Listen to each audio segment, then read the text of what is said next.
realization in, of all places, the bathroom, taking a shit. Link gets a lot fewer toys in this game. I mean, sure, he gets the hammer, lets him break blocks. Boulders, I should say. The glove lets him break blocks. So, while the combat is certainly much quicker and more interesting in this game, Link really doesn't have as much in the way of toys. He doesn't have a boomerang, which, granted, was largely, I won't say useless, but unnecessary in the first and third games, or any other one that it's ever been in, for the most part. He doesn't get a bow and arrow. In fact, his range abilities just suck left nut. In fact, it sucks right nut, too. I suppose you can't necessarily blame him. You know, it's the creator's decision what to give him. But I guess in one way I am a little disappointed in the fact that he doesn't have so many things to use day to day. Everything is largely just to get to the next place. It's all arbitrary shit that you need to pick up. Ah, more of my luck. Although I went down here a little too soon, I didn't go all the way in. But I actually managed to do this entire level using my brother's guidance without getting lost, like I did in the previous level. So here's where luck starts to come into play, because that fucking eyeball is almost impossible to kill. You have to get in the elevator, really, to be able to kill his ass, and it's not necessarily worth it, because I believe just like any other ghost, his worthless cocksucking ass is able to suck away your experience by hitting you. And really, it's just better to try to dodge him and deal with the iron knuckles. Now this part is just a pain in the ass, because these statues, which are apparently devoted to the spitting gods, just will not quit. I don't think you can kill them either. I'm not sure there's a point in trying to kill them. They're a pain in the ass. They will drain your life. So at this point, I was severely fucked.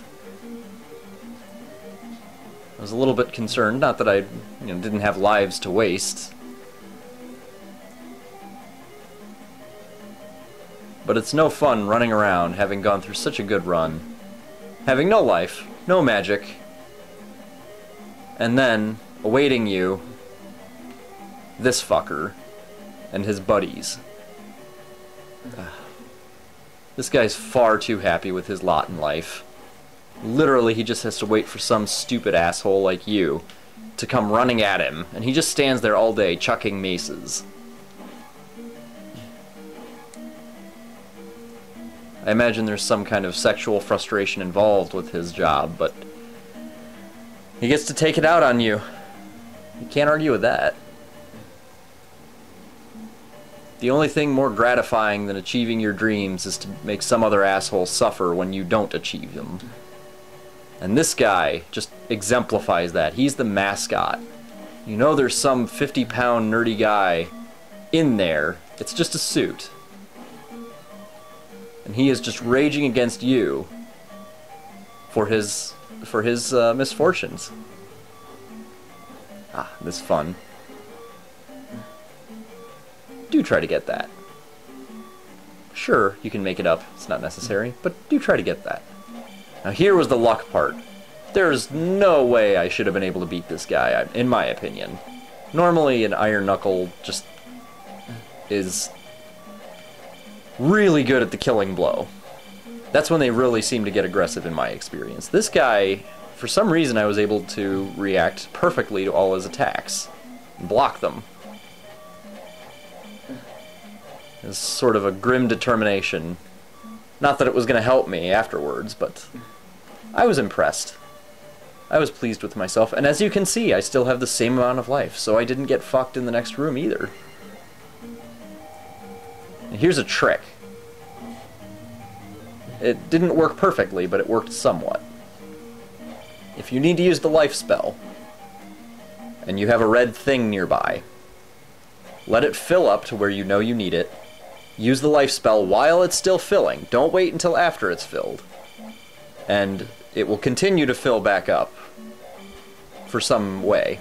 So as you can see, I managed to efficiently use that red potion, the heroin bottle.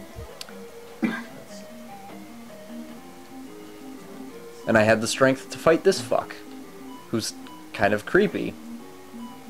You down thrust him and his heads fly off, and they, well, kind of obvious what they're doing. But overall, he's not hard. Although I do believe that if he doesn't blow up with his heads quickly enough, as he's dying, he can still kill you by having his heads shooting at you.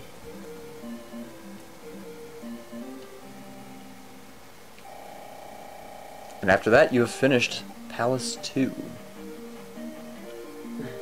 And as always, remember, bag